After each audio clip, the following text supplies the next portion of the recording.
Vamos abrir nossas Bíblias no livro de Mateus. Mateus, no capítulo 27, no versículo 33.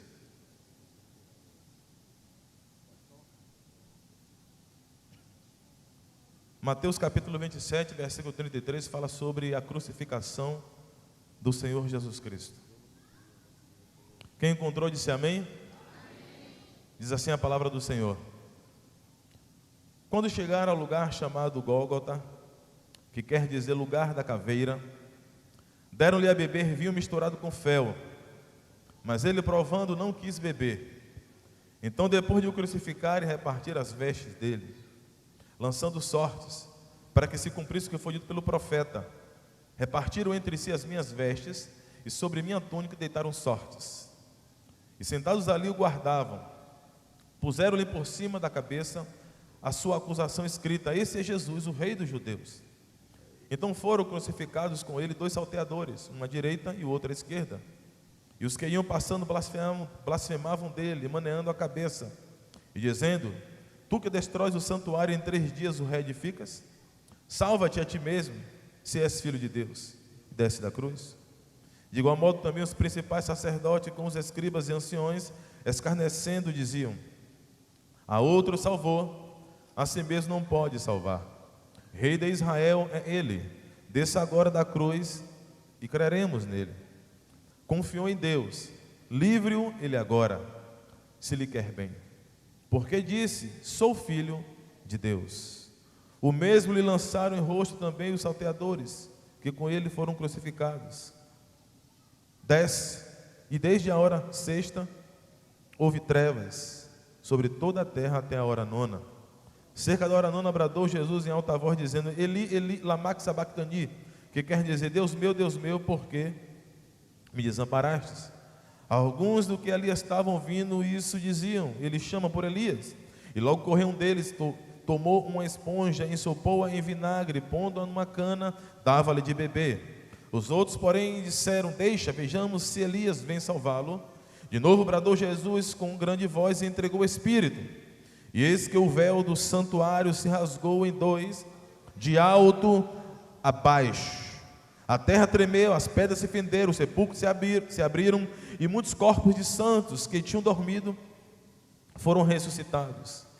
E saindo dos sepulcros, depois da ressurreição dele, entraram na cidade santa e apareceram a muitos. Ora, o centurião e os que com ele guardavam Jesus, vendo o terremoto e as coisas que aconteciam, tiveram grande temor e disseram: verdadeiramente este era Filho de Deus. Queridos, esse clássico da palavra do Senhor acerca da crucificação, para que você entenda o que aconteceu aqui no Gólgota, ou no lugar chamado Caveira, quero lhe falar um pouco sobre o Antigo Testamento, sobre o contexto desta forma do que o Senhor vem se revelar aqui no Monte Calvário. Deus, ele sempre tem um projeto para a minha vida e para a sua. A Bíblia diz lá em Romanos 8, 28, que tudo coopera para o bem daqueles que amam a Deus, que foram chamados segundo os projetos de Deus. Deus tem um plano para a minha e para a sua vida, um projeto, assim como ele também tinha para Israel, ele tinha um projeto. O povo estava sofrendo ali no deserto, no Egito, há mais de 430 anos, perdendo a sua identidade de adoração, e Deus tinha um projeto: eu quero tirar do Egito e eu quero colocar em Canaã. E o projeto era para 3 dias, diga assim, 3 dias, porque mudanças acontecem rápido. Então o projeto de Deus era tirar em 3 dias e colocar numa terra espaçosa, em uma terra que manava leite, numa terra que manava mel, numa terra de prosperidade. O projeto era esse: vou tirar em 3 dias. Observe que o povo estava no Egito ali, malhando o tempo todo, palha, e Faraó começa a tirar a palha, para que o povo não tivesse liga, Bispo Júnior, e ficasse escorregando e perdesse as forças, para que quando chegasse em casa o povo não procriasse, não gerasse filho, porque os hebreus estavam procriando, estavam crescendo, estavam maior do que os egípcios. Então o Faraó começa a oprimir, começa a trazer ração para o povo, e o povo começou a passar muita miséria, muita injustiça, muita fome, começou a padecer necessidade, porque eram escravos, irmãos. E o povo clamava para que Deus viesse em seu socorro. E Deus, observando aquilo, Deus resolve tirar o povo do Egito. Deus resolve libertar o povo. A Bíblia nos dá uma brecha para lhe dizer que Moisés era uma tipologia de Cristo do Antigo Testamento. Foi um libertador para aquele povo. Então Deus levanta Moisés, e Moisés vai lá libertar o povo, e o povo vai de encontro a Canaã. Só que o povo, pela murmuração, pela lamúria, começa a dar voltas em volta da terra, e não acha a terra. Então passa-se 3 meses e o povo não entra na bênção, não entra em Canaã. 3 meses o povo já está cansado, o povo para acampar, e eles acamparam diante da fronte do deserto do Sinai e do monte Sinai. Então quando o povo para de frente do Sinai, do monte Sinai, está ali, Deus manda Moisés subir, diz: Moisés, vem aqui, quero falar contigo. E Moisés sobe o monte, e Deus diz: olha, eu quero que você volte de novo, diga ao povo como foi que eu tirei ele do Egito, como foi que eu coloquei ele nas asas das águias e os trouxe até mim. Diga ao povo, se ele guardar a minha aliança, guardar o meu pacto, eles serão propriedade exclusiva minha. E Moisés desce correndo o monte, era um menino de recado de Deus, diz: olha, a gente reuniu os anciões da terra, diz: olha, Deus manda dizer, se vocês guardarem o pacto, a aliança, vocês serão exclusividade na terra de Deus. E o povo disse: Moisés, é o seguinte, diga a Deus que aquilo que Deus falar, assim nós faremos. E Moisés sobe de novo o monte, vai Deus, o povo disse que assim, o que o Senhor falar, assim eles vão fazer. E Moisés criou um problema para Deus, que Deus se levanta do seu trono e grita: yes. Deus quebra o protocolo, irmãos. Deus diz: eu vou fazer algo diferente, Moisés. Moisés: Deus, se quer isso, Deus, vou fazer algo diferente. Eu quero falar com o povo. Não podia, porque o Espírito não habitava no homem no Antigo Testamento. Isso veio no Novo Testamento. O Espírito Santo ia no Antigo Testamento, usava o homem esporadicamente e retornava para o céu. Deus existia um povo que ele tratava, que eram os príncipes, era a corte, era a nobreza de Israel. Tratava com os profetas e com os sacerdotes. Não podia falar com o povo aleatoriamente. E Deus diz: eu quero falar com todo o povo, Moisés. Mais de 3 milhões de vidas. E Moisés: Deus, você quer fazer? Eu quero fazer. Agora eu digo que o povo, para se santificar o primeiro dia, o segundo dia, porque no terceiro eu vou descer. No terceiro eu vou estar lá para falar com o povo. E Moisés desce e diz assim: olha, gente, eu quero anunciar agora que na quarta-feira próxima agora, quem vai pregar aqui na IBCA Caminho das Árvores é Deus. E o povo diz: mas que Deus é esse? Eu quero dizer que é o Eu Sou, o Todo-Poderoso. Gente, que Deus vai descer aqui no Itaigara, Ele vai falar com essa igreja, Ele vai operar com poder e com grande glória. E o povo começou a ficar impactado. Quem vai estar na igreja é Deus, irmãos. Não era Bispo Jean, não era Mac Anderson, não era ninguém, era Deus, o Criador dos céus e da terra, quem vinha com poder e com grande glória para falar comigo e falar com você. Irmão, ninguém dormia mais. As mulheres só tricotando: Deus vai chegar, Ele vai aparecer, Ele vai vir. Será que vem anjo? Vem serafim? Não vem? Vem arcanjo? E as mulheres, e as crianças: é Deus que vem, é Deus. E os homens: será que vem? Será que não vem? Irmãos, era um alvoroço, pegou fogo no arraial de Moisés. 3 milhões de vidas, o tempo todo sem dormir, insônia, pensando: eu quero chegar, eu quero ver Deus. Imagina que o nosso querido pastor Cláudio Duarte ia vir quinta-feira, o povo estava no fogo: eu quero ver Cláudio. Que agonia é essa, irmão? A glória dele é dele, ele não dá a homem algum. Aquela agonia toda por causa de um homem, você tem que glorificar é o Rei dos Reis, é o Senhor do Senhor, não é o homem não.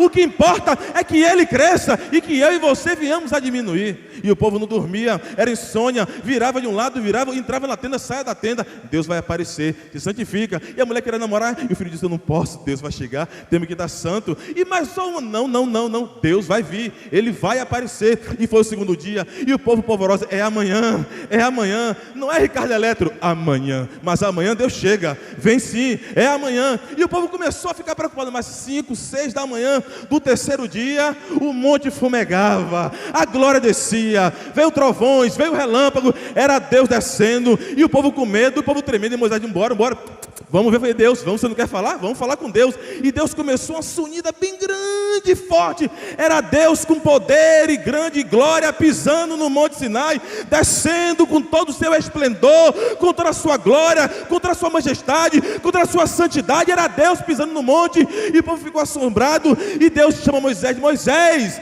eu sou o Senhor, eu sou Deus que te tirei da terra do Egito, da casa da servidão. Não terás outro Deus diante de mim, não farás imagem alguma, semelhança com algo dos céus, ou da terra, ou nas águas, ou embaixo das águas, ou embaixo da terra. Não se prostrarás a ela, não se curvarás a ela. Moisés, diga o povo para guardar o sábado e o santificar. Honra o teu pai e a tua mãe para que prolongue os seus dias sobre a face da terra, qual o Senhor teu Deus te dá. Moisés, diga o povo, não matarás, não adulterarás, não furtarás, não dirás falso testemunho. Deus começa a trazer o decálogo para o povo. E quando Deus está no auge, trazendo o decálogo, o povo grita: pare Deus de falar, porque nós não queremos ouvir Deus, que nós morreremos. Nós queremos que você fale, Moisés, que nós creremos. E aí Deus se cala. E a manifestação de Deus no Antigo Testamento criou um problema, porque Deus pensava que ele ia atrair o povo, ia conectar o povo para ele, e o povo ficou com medo. Hoje você observa que os homens querem ouvir os homens, querem: não, irmão, ora por mim, fala comigo, quem vai estar lá, quem que vai pregar, quem vai louvar, quem vai ministrar. O homem está condicionado a ouvir aquilo que ele toca, aquilo que ele vê. Deus, ele é invisível, mas ele é real. Você não consegue ver o rosto de Deus, mas você sente o perfume dele no ar. E Deus ficou preocupado, porque ele queria se revelar para o homem, mas o homem se acovardou, o homem ficou com medo. Eu me lembro que um dia, quando eu morava com os meus pais, solteiro, não estava casado ainda com a Barbie de Jesus, de olhos verdes, e eu estava em casa e fui crescendo, e o cobertor foi encolhendo, e eu fui crescendo e passei da cama, meu pé ficou fora da cama, e umas 2 para 3 da manhã, eu senti alguém tocar no meu pé, bispo. E quando tocou 3 da manhã, eu me encolhi todo e disse: é o Satã que está aqui. E o coração batendo, eu digo: o diabo vai me comer vivo, porque minha avó dizia que o cão tinha um pé redondo. Ele digo: ele vai me pisar. Jesus não permite um negócio desse. E meu coração batendo forte, eu em pânico. De repente eu voltei a respirar, e eu disse: ele quer que eu ore. Aí botei um joelho no chão, botei o outro, botei a cabeça na cama e disse: Senhor, o Senhor quer que eu ore, obrigado por ter me chamado. Mas quando me acordar, não faça isso não. Não venha pelo pé, não venha pelo pescoço, você vai me matar. E ele rindo lá no quarto: rapaz, você gosta, né? Deus, ele tem prazer em se revelar. Mas quando ele se revela, a Bíblia fala que os homens caíam como mortos. É muito poder, irmãos. É muita glória, é muita santidade. E a Bíblia diz que o povo Deus se acovardou de Deus, e Deus disse: como é que eu vou fazer agora? Deus, quando ele veio trazer o decálogo, ele veio trazer leis e regras de conduta para uma vida social. Deus veio trazer a ética, um conjunto de normas, o qual o homem tende a fazer aquilo que é o bom, aquilo que é bem. Deus vem ensinar a igreja dele a ter um relacionamento interpessoal entre um com os outros, sermos longânimos. Ele diz: eu quero que o homem use roupa de homem, eu quero que a mulher use roupa de mulher, eu quero que o homem use o quipá para ele saber que existe um Deus acima dele, eu quero que ele guarde o sábado, eu quero que ele santifique o sábado, eu quero que ele coma verdura, eu quero que ele coma hortaliça. Ele começou a dizer que eu quero salvaguardar a integridade física, moral, espiritual e doutrinária do meu povo. Mas o povo entendeu errado, o povo pensou: Deus é um déspota, ele quer me governar aleatoriamente? Não, e o povo o tempo inteiro querendo se afastar da presença de Deus. E Deus cuidando, e Deus protegendo, e o povo não queria. Então o povo começou a desenvolver um pensamento de que Deus, para servir a Deus, você tinha que fazer algo, ou alguma coisa para Deus. Porque só uma vida irrepreensível e ilibada poderia agradar a Deus, porque Deus era um Deus de muito poder, de muita glória. Então o povo ficaram: para eu servir a Deus eu tenho que dizimar, eu tenho que ofertar, eu tenho que ter um trabalho social, eu tenho que fazer. Irmãos, não tem nada que você faça para Deus que Ele te ame mais ou Ele te ame menos. Ele te ama como você é. É o amor ágape, um amor incondicional. E ali você observa que Deus, pensando no céu, eu tenho que resolver esse problema. Porque o povo começou a se afastar de Deus, o povo começou a se corromper. A Bíblia diz lá em Josué que o povo entra na bênção e se corrompe na terra, irmãos. O povo não tinha experiências com Deus, nada que alienasse o povo a Deus. E o que nos aliena, o que fortalece a nossa fé, é a nossa intimidade com Ele.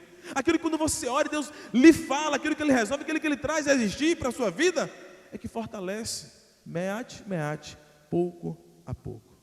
Então Deus disse: eu tenho que fazer alguma coisa, eu tenho que me manifestar agora de uma maneira diferente. Aí nós vamos entrar agora na crucificação do Senhor. Então o Senhor diz: eu vou ter que mandar meu filho Jesus. Ele vai se revelar no Monte Caveira, ou no Gólgota, ou no Monte Calvário. É lá. O Monte Calvário, quando você olha para ele, Tem uma forma de um crânio de uma pessoa. 2 olhos, nariz, a boca, o formato de um rosto. Jesus, com a sua morte, matou a morte. Então Jesus Cristo resolve vir. Ele diz: eu vou para a terra, eu vou andar como os homens andaram, eu vou viver, vou sentir, vou saber o que é que dificulta eles terem um compromisso comigo. O que é que impede ele ter uma vida, uma ladaate comigo, uma profundidade, muito superficiais. Muita gente na igreja superficial, paquera de Jesus, não conhece. Me lembro de uma história de uma senhora de 87 anos, líder da intercessão da igreja, o anjo da igreja. E essa senhora era o braço direito do seu pastor. O pastor sempre consultava, uma mulher íntegra, casada, 75 anos, casada e bem casada. E um dia ela chamou o pastor e disse: pastor, eu quero me aconselhar com o senhor. O pastor não tem importância, porque não era problema, uma mulher íntegra. E não ligou. Passou o tempo, ela: quero conversar. E o pastor sente e diz: o que é? Ela diz: eu tenho um problema porque eu não amo o meu marido, eu não sou apaixonada por ele. E o pastor brincando: o que é isso? Ela disse: eu não amo, eu não gosto. E o pastor: como assim? E ela começou a relatar: eu, quando tinha meus 15 anos de idade, como diz nosso bispo, menina moça, meu pai me levou para a linha do trem e disse que eu ia casar com o doutor. Ia chegar um sujeito que era doutor para casar comigo. Eu não tive direito de escolher quem eu ia casar. E eu fui para a linha do trem e fiquei esperando lá. E o trem vindo. E o trem parou na estação, abriu a porta e eu esperando, meu coração aflita. Quando abriu a porta do trem: pastor, pense num homem feio. Pastor, você não tem noção, pastor. Ele aprendeu a andar em 1 mês, porque a mãe tinha medo de botar ele nos seios dela, andava na mão. Quando a enfermeira olhou, disse: tem que voltar porque não está pronto ainda. Era triste, irmão. E eu tive que namorar com ele. Meu pai me obrigou a namorar, me obrigou a noivar, me obrigou a casar, e eu casei. E nós tivemos o primeiro filho, eu cuidei do filho dele, e tivemos o segundo, eu cuidei do segundo, tivemos o terceiro, cuidei do terceiro, do quarto, quinto, sexto, sétimo filho. E depois começaram a vir os netos, eu fui cuidando dos netos, veio os bisnetos, eu fui cuidando. E estou aqui, pastor, 87 anos, mas nunca o amei. Aí o pastor começou a chorar convulsivamente. Qual o conselho que eu dou para essa senhora? Separa, se o divórcio não é de Deus? Ficar sem amor?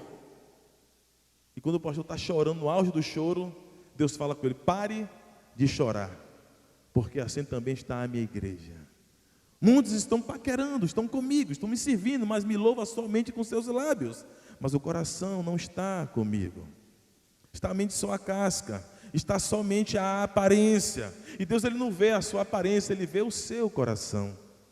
Deus, ele quer transformar, porque ele diz: o que tem que guardar, guarde o seu coração, porque dele é que procede a saída da vida. Eu me lembro quando o rei Davi, ele cai com Betseba em adultério. Você pensa que era só ela para ser apedrejado? Não, ele também era para ser apedrejado, era olho por olho, dente por dente.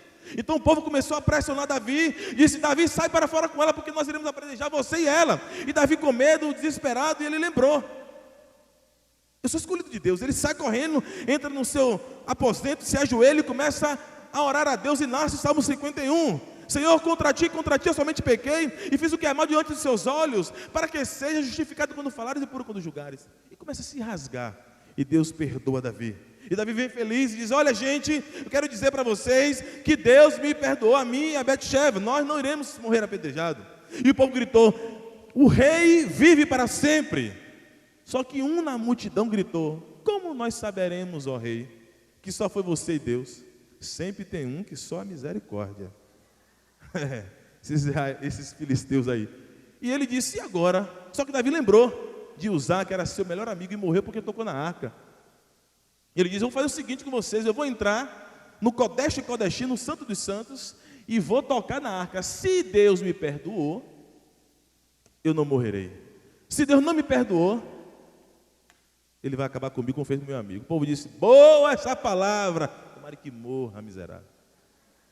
E Davi foi lá, tirou a sua roupa real, colocou a estola sacerdotal, colocou um sino na sua cintura, uma campana, pegou na sua mão direita, matou um cordeiro, melou de sangue, a mão esquerda ele pegou uma lamparina, pegou uma fita vermelha dizendo: santidade ao Senhor, amarrou na sua testa e foi passando pelas 3 cortinas. E ele passou pela primeira cortina, o povo: e aí, tombou? Só vizinho, só misericórdia. E passou pela segunda cortina, e o povo, será que tombou? E passou pela cortina onde estava a Arca da Aliança. E quando Davi viu a Arca da Aliança, diz a história que teve um trovão muito grande, Davi desmaiou e abraçou a Arca da Aliança.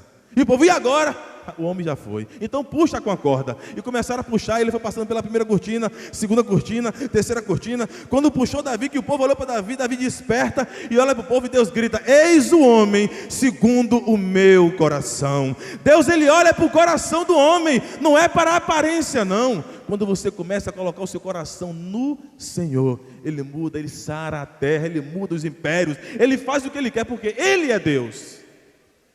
E aí você observa que o Senhor começa a se revelar. Ele diz, eu quero agora mandar meu filho. E Jesus vem. Jesus anda aqui. Mas as pessoas que ele cura, que ele abençoa, o crucifica.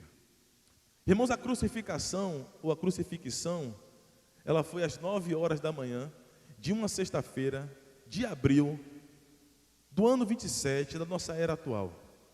A crucificação durava entre 9 horas a 9 dias, o criminoso agonizando ali naquela cruz. Na verdade, a crucificação era uma espécie de pena capital. Existe em alguns países a pena de morte, como a América. Em alguns estados americanos tem a pena de morte. Antigamente era usada a cadeira elétrica, mas foi abolido porque era muita dor para o indivíduo e eles aderiram à injeção letal. O sujeito fica no corredor da morte, esperando a hora de ser executado, e ele tem direito a uma única refeição. Ele pode pedir o que ele quiser, mas o seu psique vai embora. Ele fica ansioso, ele fica ofegante, ele respira rápido, ele fica preocupado, lembrando do seu passado, porque ali acabou para ele. E vão conduzindo ele, deito naquela cama, naquela maca, e começa a introduzir a injeção letal nele. E os órgãos internos vão parando, ele morre sem sentir dor alguma como um pássaro. Mas antigamente não era assim. Antigamente o sujeito ia para a cadeira elétrica, pegavam ele, prendia na cadeira, pegava a sua cabeça, começava a passar navalha na cabeça, raspava a cabeça, o centro da cabeça dele, pegava uma esponja embebecida em água, colocava no meio da cabeça dele para que a energia passasse direto para o cérebro e fritasse o cérebro dele na caixa craniana. Quando eles estavam ali com a energia ligada, os olhos saltavam da órbita natural e caíam no chão. Então eles começaram a colocar venda naqueles homens. Como se não fosse isso, a língua fritava e colava no céu da boca. Eles urinavam, eles defecavam, eles estribuchavam até a morte. Isso não foi nada para aquilo que o Senhor Jesus passou. Porque a Bíblia diz que todos os pecados da humanidade estavam sobre ele e deformou. Quando você vê uma pessoa, uma mulher cometida de um espírito de lesbianismo, você não conhece. Você, poxa, parece homem. Deforma. Jesus carregou sobre ele todo o pecado. Ele estava desfigurado. Só que o sofrimento dele não começou na cruz. Começou no Getsêmani. Quando ele chama Pedro, Tiago e João para orar, e eles não conseguem ficar uma hora. Irmãos, a história conta que Jesus, ele andava com uma grande multidão. Uma grande multidão equivale entre 5 e 6 mil pessoas. Nós que somos bispos, líderes, pastores, andamos nas igrejas, celebrando casamento, batismo, sempre com multidões. Muitas das vezes, quando nós procuramos uma pessoa, às vezes nós não encontramos, para chorar, para poder confiar, para poder abrir o nosso coração. E muitos não entendem. Quando uma ovelha peca, um oficial peca, o pastor vai, cuida, tira o carrapicho, restitui o cargo. Mas se um líder falhar, nunca mais o povo vê ele da mesma forma. Isso é grave. E o Senhor sabia disso. Ele chama os seus íntimos e vai orar e eles dormem. E o Senhor diz, minha alma está angustiada até a morte. Eu preciso de alguém que pegue nos meus braços e chorem comigo. E ele estava ali angustiado no Getsêmani, chorando e buscando, e os seus mais íntimos não puderam estar com ele. Vocês não têm noção do que é uma traição, irmãos. Eu me lembro que eu trabalhava numa empresa norte-americana chamada ERS Supplies Limitada. Eram 4 gringos, era Theo, Dan, Alex e um outro, eu não lembro o nome. Eles tinham aviões particulares, eles eram milionários. E eu trabalhava nessa empresa em Lauro de Freitas. E eu tinha um apartamento, então eu coloquei uma empresa também ali, de prestação de serviço. E um missionário amigo meu disse, olha, eu estou passando dificuldade financeira no interior, arruma um emprego para mim. E ficou insistindo, eu peguei a chave do meu apartamento, dei para ele, E disse, pronto, fica lá em casa, e você, eu não morava, eu digo, só vou namorar morar quando eu casar, e vamos trabalhar. E um dia eu fui na empresa e recebo um telefonema. Diga, olha, esse rapaz fretou um carro, invadiu seu apartamento, levou tudo, roubou tudo e vendeu. No início eu queria matar ele, um desejo do meu coração muito forte. Digo, Senhor, me usa, que eu vou invadir a casa dele e vai acabar com tudo. Aí fui na casa dele, com os amigos, chamei ele veio, digo, vem cá, você vendeu por quê? Eu precisava de dinheiro. E eu falei como o Caifás fez, você é digno de morte. Mas eu disse, mas eu preciso lhe perdoar. Eu necessito lhe perdoar, por causa da cruz de Cristo. Passou 1 ano, 2 anos, eu estava com ódio ainda. Desejou só a morte. Eu, pai, não custa nada. Não custa nada, mata. O carro vira. Sabe?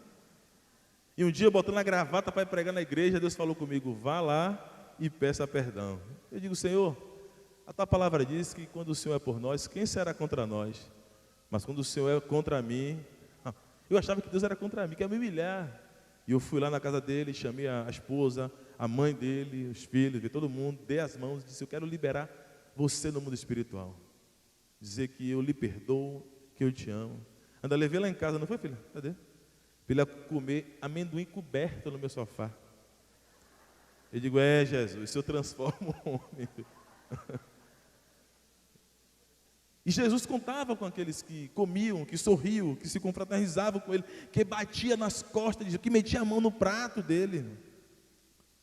E de repente chega os romanos para prender Jesus. Só que Jesus, quando estava no Getsemane ali orando, ele estava acometido de um estresse muito alto, emocional muito alto. E quando uma pessoa está ansiosa, no estresse muito alto, ela pode ter uma parada cardíaca. Se ela tiver com o seu coração, a pressão 12 por 8, as artérias tudo legal, e passar pelo coração, ela pode ter um AVC, um acidente vascular cerebral. Se ela tiver tudo ok no seu cérebro, passar pelo coração, passar pelo cérebro, ela pode acontecer o que aconteceu com Jesus, que os finos capilares das glândulas sudoríparas de Jesus se romperam, e o suor começou a se misturar com o sangue. Irmão, você não tem noção do que é um homem ver seu sangue sair do seu corpo. Eu me lembro que eu estava em casa com a pastora Milena, e eu fui no banheiro. Quando eu saí, eu digo, filha, se arruma para o hospital agora. Ela, o que foi? Eu digo, evacuei sangue. Ela, o que foi? Eu digo, eu estou morrendo, minha filha, bora me dar um socorro. Oxe, o que é isso, rapaz? Ela disse, calma, uma conversa, liga para o táxi para meu pai. Ai, meu Senhor, eu estou tão novo, agora não, meu pai. E desesperada, ela, calma, filho, em nome de Deus, foi o quê? Eu disse, rapaz, vê lá, eu acho que eu pari uma criança, não sei, está tudo vermelho, rapaz. Ela disse, vem cá, você comeu o quê? Eu disse, comeu a conversa, me leve para o hospital. Ela, filho, você comeu o quê? Eu disse, rapaz, eu comi, acho que foi uma salada de beterraba. Ela, foi beterraba. Eu digo, ai, meu Senhor, que grande livramento, meu pai. Uma beterraba, meu pai. Oh, Jesus, vou te servir mais, hein?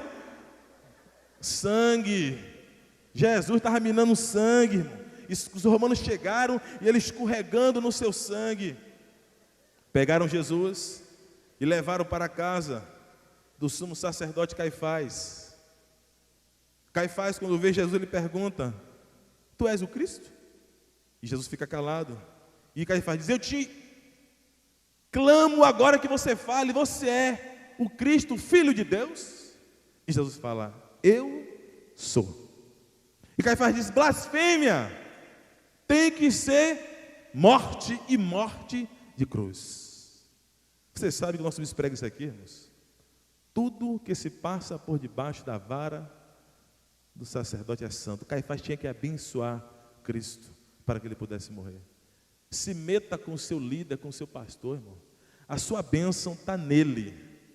Por isso que tem muita fofoca, porque você vai conversar com o irmão, com A, com B e com C. Se aconselhe diretamente com o seu líder, que Deus estabeleceu para que você seja abençoado por ele. Isso é um segredo espiritual, que o diabo fica, é bajulação, é isso, é aquilo. É um segredo bíblico. Quando você é fiel de corpo, alma, espírito, mente e vontade, com o seu pastor, com o seu líder, seja no trabalho, seja na igreja, seja na sua família, Deus ele faz prosperar em todos os seus caminhos, porque você está em linha com o seu líder. Teve uma irmã que o tempo todo manifestava na igreja, ninguém sabia por quê, todo culto estava na igreja, e um dia manifestou, o pastor disse, não expulsa não, traz para o altar. O pastor de entrevista, por que não sai?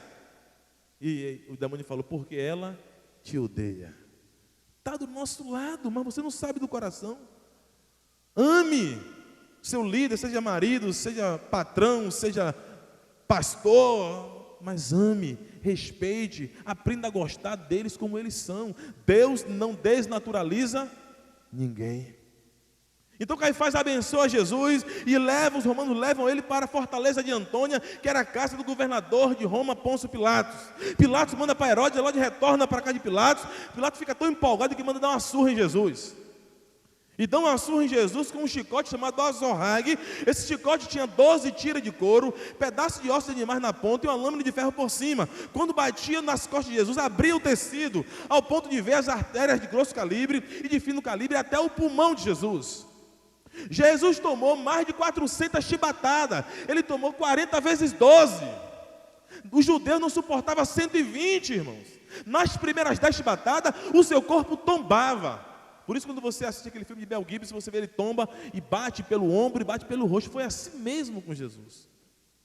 Começaram a desfigurar e eliminando sangue, e ele esvaindo o sangue do seu corpo, e ele tentando se apoiar nos seus pés ali para ficar de pé. E os romanos, que eram sujeitos exímios, torturadores, e eles viram que era muito sangue, então eles pegaram o manto de Jesus e cobriram Jesus, e esperaram secar e tiraram de uma só vez, fazendo assim fluir novamente a hemorragia do corpo do Senhor.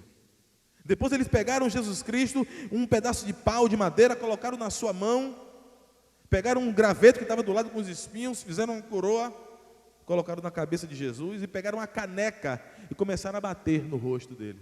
E dizia: profetiza ao Cristo quem foi que tu bateu. E depois tomaram a madeira da mão de Jesus e começaram a bater na cabeça de Jesus, fazendo assim com que os espinhos de 18 centímetros enfiassem no seu crânio. Você sabe que o crânio é a parte do corpo humano que tem maior irrigação de sangue.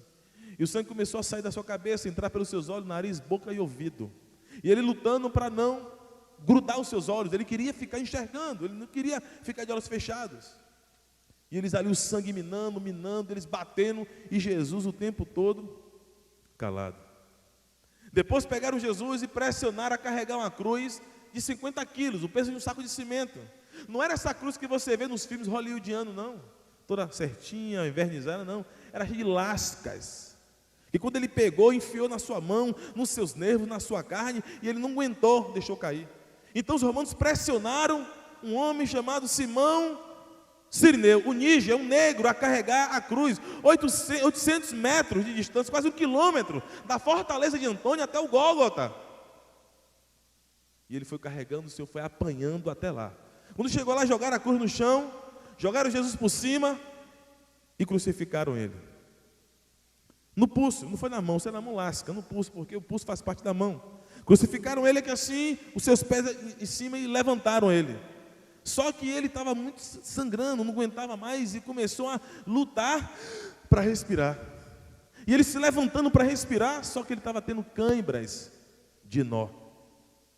As câimbras começaram a atacá-lo, ele que estava em jejum, desde a última ceia, que ele tinha feito a ceia com seus discípulos, com fome, com sede, lutando contra as câimbras de nó, lutando para respirar, porque ele sabia que o Pai não aceita oferta sufocada, tinha que ser imolada, e ele respirando ofegante, e o centurião debaixo da cruz olhando para ele, e pensando: irmãos, que homem é esse?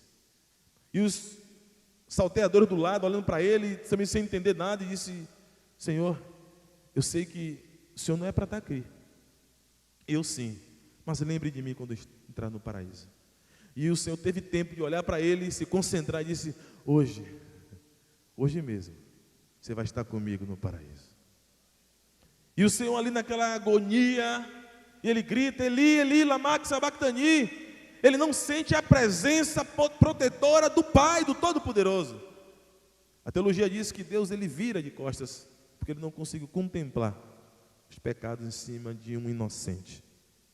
E ele ali desesperado, lutando para poder respirar. Os romanos pegam a sua lança, enfiam numa esponja cheia de... era um vinho roto, um vinho avinagrado, e metem na boca de Jesus para que ele pudesse beber. Irmãos, isso é costume da época. Dar bebida forte, bebida inebriante, bebida estonteante. Era uma espécie de ópio, de droga, para que o criminoso ficasse dopado aéreo. Só que Jesus não quis aquilo. Existe um sociólogo que ele disse, chamado Karl Marx, ele disse que a religião é o ópio do povo, é a droga do povo. Quem é rico busca a religião para não empobrecer, e quem é pobre busca a religião para enriquecer. Eu até acredito, porque a religião leva para o inferno, mas o cristianismo é poder de Deus, para todo aquele que nele crê não pereça, mas tenha vida e vida eterna. E ali o Senhor não quis tomar aquilo, Ele não queria ficar dopado acerca da redenção da humanidade. Ele queria estar bem lúcido acerca da minha salvação e acerca da sua salvação e daquele que invocar o nome dEle. E Ele lutando ali ainda, naquele momento eles tiram a sua esponja, que eles colocou com vinagre, e eles pegam aquela lança e enfiam no quinto espaço da costela, em direção ao pericárdio até o coração de Jesus. E começa a sair sangue, sangue, sangue de Jesus, até verter água. E ali ele grita mais uma vez, Tetelestai, a dívida foi paga. Irmão, era na hora sexta, a hora nona, o sol a pino, o sol se tornou em trevas, a lua não se deu, as estrelas não apareceu, ou seja, a criação não queria participar da morte do seu Criador. E ele naquela cruz ali, a criação se recusa em participar da morte do seu Criador. Mas embaixo da cruz, a cruz em cima, mas no pé da cruz, tinha 4 soldados romanos e um centurião repartindo as vestes de Jesus. E lutando embaixo, e se esquecendo da mensagem da cruz. Quantas pessoas, o bispo está pregando todos os dias sobre isso, estão olhando para as mãos, o que vai agariar, as bênçãos materiais, preocupado com a terra, em ajuntar tesouro na terra. Eu me lembro quando o Senhor Jesus, no capítulo 4 de João, ele vai para beber no poço de Jacó, e ele vê uma mulher samaritana, ele diz, mulher, eu estou com muita sede, me dá por favor um copo d'água. Ela disse, como você pode falar comigo sendo tu judeu e eu samaritana? E ele disse, mulher, observe só que ela percebeu por causa da roupa, a roupa do judeu e samaritano é diferente. Ele disse, mulher, se você soubesse quem te pede, você me pediria, e eu lhe daria uma água que jorraria para a vida eterna. Ela disse, mas não tem nada na sua mão, não tem uma cuia, e o poço é fundo. Ela olhou para as vestes, ela olhou para a mão, ela olhou para a estatura, mas ela não olhou para o rosto de quem era, que falava com ela. Nós estamos preocupados com N coisas. E o Senhor diz, pare, fique em Jerusalém, vai buscar a mim, meta a sua cara no pó para ver se ainda há esperança para você. Precisamos nos lembrar da cruz, porque quando ele morreu e disse Tetelestai, o véu se rasgou de alto a baixo. O véu se rasgou de alto a baixo, nos dando conexão diretamente ao Santo dos Santos. Nós temos livre acesso, nós somos conectados através de Jesus. Não há nenhum outro mediador entre Deus e os homens a não ser por Jesus Cristo. Esse congresso Conectar é para te conectar com Jesus. Há quanto tempo tem que você não o busca às madrugadas? Há quanto tempo tem que você não jejum, faz um jejum, sente dor de cabeça? O seu entusiasmo juvenil foi perdido, e você não sabe nem como voltar, quer fazer a obra, quer estar na obra, irmãos. A obra você tem que fazer, é a vontade de Deus, está no centro da vontade do Senhor. Você é especial para Deus, irmãos. Eu me lembro de um homem marceneiro, ele começou a construir um barco para o filho. Ele passou alguns meses construindo aquele barco, e depois ele deu para o filhinho, e o filhinho ficava brincando em casa com aquele barco. Mas quando chovia, o filho aproveitava a chuva, ia para o rego da frente da casa e botava o barco ia na chuva e ele pegava o barco. Mas um dia deu uma chuva muito forte, torrencial, e a chuva levou o barco embora. Aí o menino entrou chorando, disse, pai, eu perdi o barquinho. Pai, eu perdi o barquinho que o senhor fez. E o menino chorou durante semanas, e o pai, sem saber onde achar, não tinha material, não tinha onde comprar, e ficou desesperado para agradar o filho. E passando alguns meses, o pai estava na feira com seu filho, e o filho viu na banca o barquinho. E o filho foi lá, pegou o barquinho e foi embora. O rapaz disse, devolve, menino, esse barco é meu. E começou a discutir com o rapaz, esse barco meu pai que fez, esse barco é meu. Começou a briga, o pai viu, para que está vendo aqui? O menino fez: ó pai, é o barco que o senhor fez. E o pai fez: ó moço, esse barco aqui foi eu que fiz, é do meu filho. E o rapaz fez: moço, esse barco estava todo quebrado, eu achei, reformei e botei para vender. Se o senhor quiser, você vai ter que pagar. E o rapaz perguntou: injusto? Eu que fiz, se quiser tem que pagar. E o pai disse: quanto custa? E o rapaz deu um valor exorbitante. E o pai foi lá na carteira, pegou o dinheiro e pagou. E deu para o filho: toma filho. O filho saiu correndo, botou o barquinho no peito e disse assim: esse barco é meu 2 vezes. Uma porque meu pai fez e uma porque meu pai comprou. Você é de Deus 2 vezes. Uma porque Ele te fez e uma porque Ele te comprou com o sangue dele. Você é de Deus 2 vezes.